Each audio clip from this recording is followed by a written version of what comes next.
5 Australian tax loopholes, the middle class. Consistently ignore. Most Australians believe they're doing the right thing with money. They work hard, they earn steadily, they pay their tax, and because they follow the rules, they assume the system will look after them. But that assumption is where the quiet damage begins. Not through fraud, not through mistakes, but through passive compliance.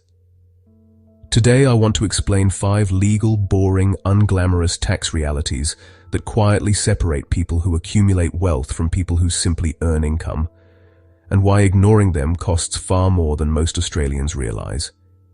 This is not tax advice. This is not a how-to guide. This is about how the system actually works, and why some people benefit from it while others don't. 1. Passive compliance is the default, and it's expensive. Most Australians interact with the tax system once a year. They lodge, they accept the outcome, they move on. That's passive compliance. The ATO is very good at collecting tax. It is not designed to optimize your financial future. When you assume that everything that applies to me has already been considered, you outsource responsibility. And responsibility is where wealth begins. High net worth individuals don't think in terms of refunds. They think in terms of structure. They don't ask, did I do my tax?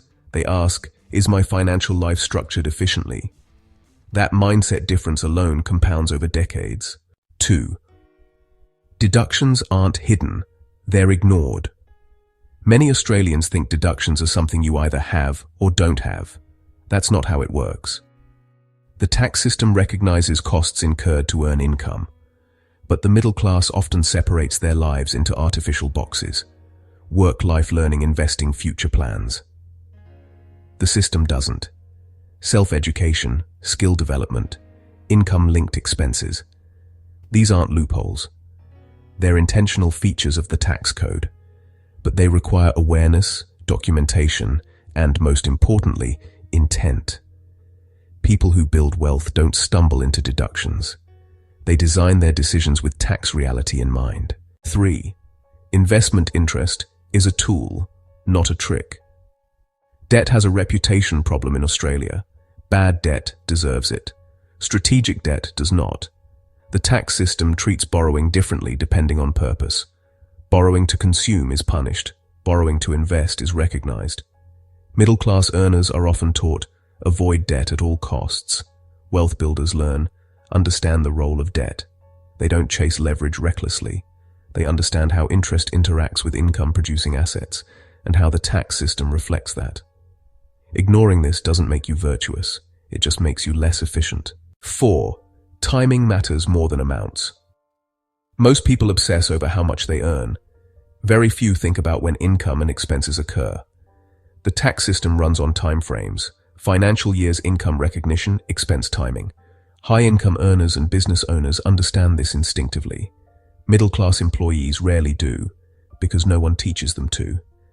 But timing decisions, when income is received, when costs are incurred, when investments are made, can matter more than the size of the numbers themselves.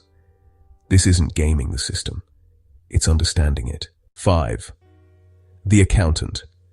You have shapes the outcome you get. For most Australians, an accountant is a compliance service. Forms in, forms out. That's fine, if your financial life is simple. But as soon as income grows, investments begin, or structures change, a form filler is no longer enough. Wealthy individuals don't ask, can you lodge this for me? They ask, what am I missing? They treat accountants as strategic partners, not clerks. The difference shows up quietly, year after year, in retained capital. The real cost of ignoring all this. The middle class doesn't lose money through bad decisions. They lose money through defaults, assumptions, silence. Small inefficiencies repeated for decades quietly erase hundreds of thousands of dollars, not through theft, but through inattention. And the most dangerous part, nothing ever feels wrong. The closing truth: the tax system doesn't reward effort. It rewards understanding. Following the rules is necessary. Understanding how the rules work is optional, but extremely expensive to ignore. This isn't about loopholes in the shady sense. It's about recognizing that wealth is built by people who think structurally, not emotionally. The middle class follows rules. The wealthy learn how systems actually operate. Follow Aussie Money Rules for real money thinking.